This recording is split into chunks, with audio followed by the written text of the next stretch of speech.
Warning. Listening to this show may result in increased levels of inspiration, motivation, and innovation. Side effects can include the immediate urge to take massive action to build a better business and life for yourself and others. You've been warned. Welcome to Influencers Radio with your host, Jack Mize.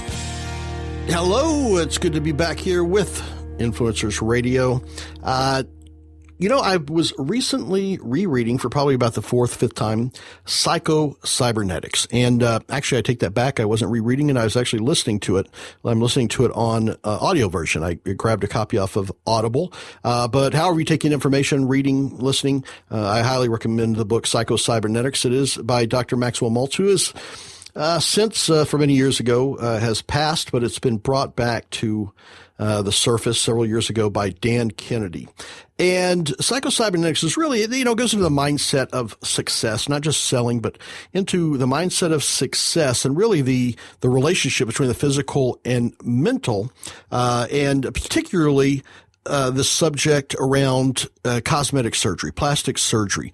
One of the things that Dr. Maltz talks about there is the disassociation, I guess you would call it, where people would go in for cosmetic surgery, and even though some very dramatic things changed, from a nose job or something like that really changed their physical appearance, in their head, they really didn't look any different. If they thought of themselves as an ugly person before, they could go through a dramatic physical transformation and still think of themselves as that ugly person. They don't see the difference. And also, the psychology within cosmetic surgery. If you've ever watched any of the reality shows, or perhaps you've known someone, or you yourself have gone through cosmetic surgery, there's a lot of good, reputable doctors will go through a little bit of a psychological evaluation or to find out, the whys you want cosmetic surgery. Since, we certainly see people on TV, reality TV, oftentimes that just really go overboard, and you wonder, you see some people that are just strikingly beautiful that go through cosmetic surgery, and you wonder why do they feel that they need to do that to themselves? And obviously it's a psychological issue. Now, why am I going into this? Well, one of the reasons is it's a great book, and it really does go deep into the psychology of success. But two, because today's guest is a person that, from the surface you might think of, it's an SEO guy, it's a internet marketer, but he specifically focuses on working and helping cosmetic surgeons with their marketing, and he really goes deep into that mental and psychological aspect of the ultimate prospects or potential patients for cosmetic surgeons. And it makes a huge difference, not only in, his clients' business, but it makes a huge difference in the lives of the people that are selecting that surgeon, because of how well it resonates. And so as an influencer, sometimes we have to go deeper than the surface. Sometimes we go deeper than the tactics and the shallow part of marketing, business, success. And if you just go about 2 inches deeper, you're going to find some things that can be really, really powerful and change your life, your business dramatically. So stick around, listen to our segment with Mr. Nick Dumitru, and I think you are going to really find some fascinating stories, and it's really going to open your eyes to the psychology and the psychological impact that your message can have as you are influencing others. So we'll be right back with Mr. Dumitru. Don't miss a thing. Listen to and download past episodes, get show notes, resource lists, and leave feedback at influencersradio.com. And we are back on Influencers Radio. Today, my guest, and I got to say that I'm a little extra excited. And I know that word's overused, excited. I'm not turning cartwheels, but I am. I thought about it a lot because when it comes to marketing, I'm definitely a fan of marketing and watching processes and how people market. But today, our guest is someone that goes beyond just the tactical parts of marketing. This is a guy that understands in a much deeper than usual the psychology of prospects, the psychology of very specific prospects, and one that really you have to be careful with and understand what's going on inside their head as they're trying to make a decision. Today's guest is best-selling author of the book, How to Be a Cut Above Your Competitors, which is definitely apropos to his industry. He is the guy, the go-to guy for cosmetic surgeons in their marketing. Please welcome Nick Dumitru. Nick, how are you doing? Great, Jack, and thank you for the wonderful intro. Much appreciated. No, I got to say that, very rarely do I talk with a marketing person that is so, has their thumb on the pulse of not just their prospects, the people that your clients are cosmetic surgeons, but you go a level deeper and you have your thumb on the pulse of what's going on inside the head of people that are exploring the opportunities or thinking about making really life and body altering decisions, and which is something that people don't take lightly. Although I got to say, if you watch reality TV, you do see people that take it a bit lightly, right? Yeah, absolutely.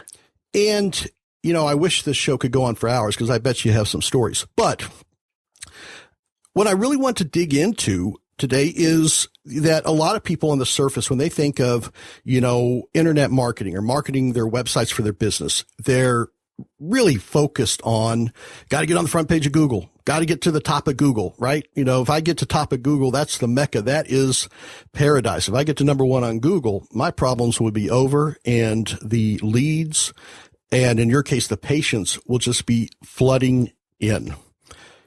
Can you pop that bubble for them? Yeah, absolutely. I mean, that's a very, very common misconception to have. I meet with a lot of doctors that when we first start the discussion, it's all about getting on Google, getting to the top of Google, getting our ads to rank. I mean, those are really, for us, they're kind of no-brainers. And the thing that a lot of physicians don't get is the fact that the consumer is making a decision on anywhere from a 3-month to 12-month cycle here. And that's the cycle that we focus on to try to bring in the business. And when she's online and she's Googling, she doesn't stop at position 1. I mean, these are not people without a brain. These are not people that, as you said, are making these decisions lightly. And just because you're number 2, 3, or 4 doesn't mean that she won't go to your website. And the real value in online marketing is being able to persuade and convince that patient to choose you over the competition. So it's really all about looking at the factors that help her make the decision and help her justify that decision to her peers and family and friends that are helping her decide. Right, because this really is a big decision for a lot of folks. And as obvious as it would seem that it would be silly that someone's going to choose a cosmetic surgeon based on their ranking on the front page of Google, there's still a lot of people that base their marketing on that. They base their marketing decisions on that. And I consider cosmetic surgeons to be in that field of what I would call a Me Too market. Most people don't generally think of there being a big difference in, they do breast augmentation, they do nose jobs, that kind of thing. So it's tough to have that unique, proposition, obviously. And it seems to be the one thing that they have to do is figure out how to resonate with that potential patient. What is it that you see that most physicians, that common thread that they're doing and they're doing very painfully wrong or just neglecting altogether? The number one thing that I see all the time is physician-focused websites. I mean, that's the primary thing that's sold. And when a design firm is selling something to a plastic surgeon, a cosmetic surgeon, they sell on ego. And they try to sell the surgeon the idea that the people are there to see him. And nothing could be further from the truth. When a prospect is going on a plastic surgeon's website, they're there to find out if that facility, that physician can do what they need done, and if they have a reasonable belief and expectation that will get done. So when the website is focused on the physician, it completely misses the picture. It completely disregards the patient's needs for information, for validation, and for trust. And it's really the biggest thing that we do is we refocus the web property to be patient-focused and not physician-focused. And, and that seems like it would be a natural, thing to do as a physician. If you almost, if you juxtapose that with the physician walking into the office for that first consultation with a patient, I would be willing to bet that the physician doesn't sit down and say, well, let me tell you all about me. Here's what I've done. Here's my certificates. Look at my plaque on the wall. I've done this. I've been here. I've done this for many years, right? They, in all likelihood, if they're successful in what they're doing, they sit down and they immediately focus on that patient and that patient's concerns, that patient's, the common obstacles that patient has. What is it that, and I think you hit it, is that doesn't migrate to their website, I guess, because the people that are designing their websites aren't necessarily marketers or don't even really have a clue to what's going on inside of the head of their prospects. But do you find that to be the case, that it's such a contrast between the way that they speak to their prospects or their patients in person versus the way that they speak to them on their webpage?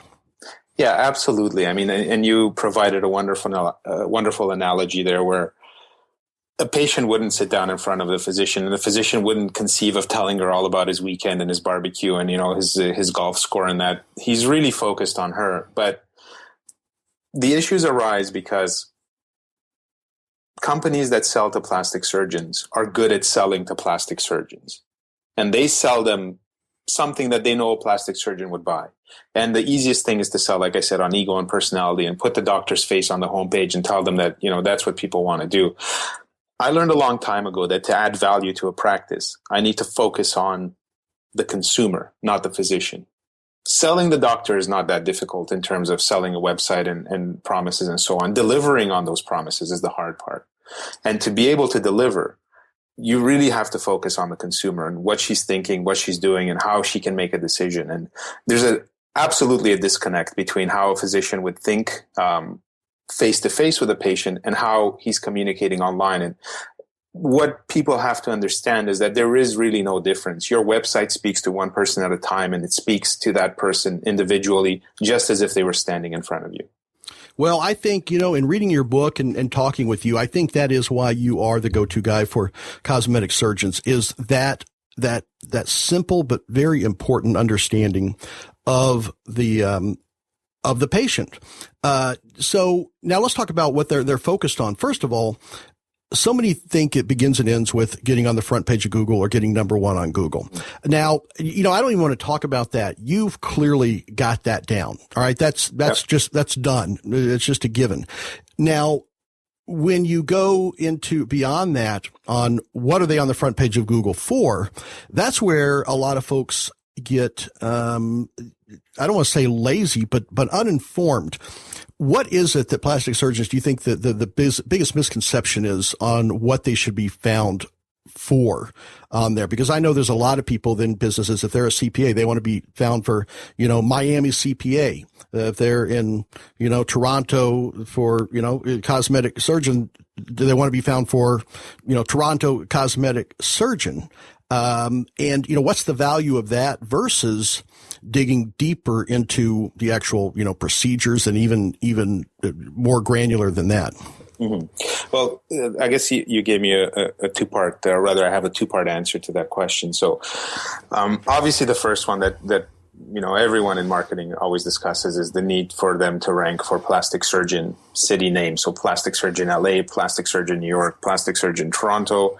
And that's really not really what the consumer is looking for. She's not there looking for a plastic surgeon. I'm sure a lot of the suppliers to plastic surgeons are out there looking for them because they can come in and sell them wonderful lasers and other devices. But the number one thing that the patient is after is the procedures. Now, when we get down to the procedure key terms, what's important to understand is that just being number one for something like breast augmentation New York isn't going to bring as much business as having a fully fleshed out website with multiple key terms, with something that we call the long tail. And the theory of the long tail is that when you add up these lower volume key terms, so if breast augmentation gives you, let's say, 200 searches a month, and then you've got, silicone breast implants New York, which might get, let's say, 5 or 10, well, those longer tail key terms will add up in volume because there are so many more of them. So the common mistake that a lot of plastic surgeons make is that they go after these primary key terms, both with their PPC and with their, by PPC I mean the pay-per-click Google ads, and the SEO on the website, so the search engine optimization. And those things don't help them clean up the market. They'll just get a fragmented segment of that market, and people that are, could be very early on in the decision-making process. So a woman that's looking for a plastic surgeon or just breast augmentation is, just starting to get informed. Someone that's looking for silicone breast implants, 500 cc's, for example, photos, that woman's very far along and she's looking to make a final decision and choose a surgeon. And that's really where we focus. We try to kind of sweep this whole range of the buying process, right from the end where she's ready to make a decision right through to the beginning where she's kind of starting her research, and we nurture her along that way. And that's right, because then you can speak directly to that person and in the path, or where they are along their decision-making process. And even though there's a lot less of that, silicone breast, what do you call it, 500, whatever it is. Yeah.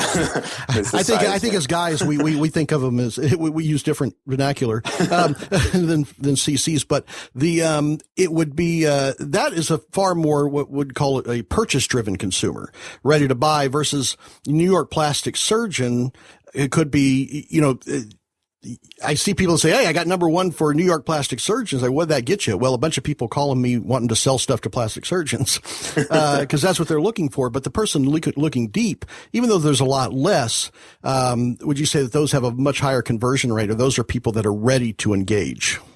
Absolutely. And you use the correct word there. It's about engagement. It's not about exposure. It's about engagement. It's about, if I give you 10 people, and 10 of them call you and want to buy, that's a lot more valuable than 100 people, and maybe 1 or 2 out of those want to call you and buy.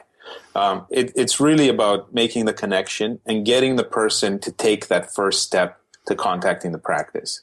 And what would you say, in a lot of different industry, it's like the first call wins. The person that can entice them to make that first call, oftentimes gets the consultation, gets the patient. Would you say that's true in the area of cosmetic surgery? Definitely not.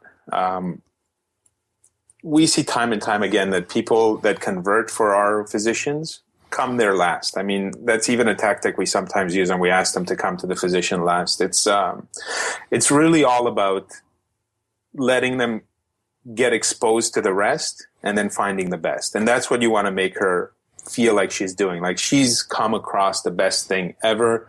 Compared to the rest, there was no comparison. There are some of those people out there that will go with the first one, like they're just, rapid buyers, but that's not the majority of the market. The majority of the market researches for a minimum of anywhere between 3 to 12 months. We don't touch the ones that are at it for 7 years because that's just too long of a buying cycle for us. So we focus on that 12-month area. And, she's not buying right now just because she called the first place. She's buying the place she trusts most. She's going to be putting a lot of money towards this. It's a big life decision, as you said, and it's not something that's taken lightly. So, it's not about getting the first call. It's about getting the best call. Right. And I would assume that by having this, this prospect, by having her see all the other physician-focused sites, it just makes your type of cosmetic surgeon site that much more of a contrast and gives them that much more. It's a compelling reason to actually pick them and call them when they see that contrast of the physician focused site versus the one that you put together and craft that is more patient focused. Absolutely. It's all about that contrast, both online and on the telephone and in the consultation. I mean, that whole process is all about contrasting one practice versus another, and it's not necessarily always the same. So, you have to look at the competition as well and make sure that you're positioned against them and that you're repositioning them so that they can't do what you do. And it's done online, it's done on the phone, and it's done at the consultation. And it's at the end of the day, it's not about anything else but giving the consumer a reason to pick you over the competitors and contrast what they're doing. Yeah, that's incredible. That one, it's neglected so much, and then two, well, I think that's the big one that's neglected so much. How easy it would be to take that patient focused persona from the consultation and put it on the website. And I think that's absolutely brilliant. I think that's definitely speaks volumes to why you are considered the top in this market. Now, one thing I have to ask, because you clearly influence a lot of folks, not just the cosmetic surgeons, but you also influence their patients, their prospects, into making these big life decisions. What I want to find out is what is influencing the influencer. What are the things that influence you and help guide you to make these dramatic differences for folks? It's a great question. I think it would depend on the time of year. So at this time of year, I always start planting tomatoes. So I'm growing them from seed. It's just a little side hobby that I have. And I just finished pruning out, when you start seedlings, you put in 2 or 3 seeds just to make sure that you get something that comes up. And oftentimes, you can get 2 or 3 that come up out of the 3 seeds that you put in. But if you were to leave those seeds in there, those plants will, they'll be stunted, they'll be small, they'll be competing for light and nutrients from the soil, and you just don't get a good crop out of that planting. And business is the same, medical practices are the same, physicians are the same. What I have to do with the tomatoes is mercilessly cut out the things that I know are not the strongest and aren't going to produce the best, and they just get thrown away. And it's the same in business.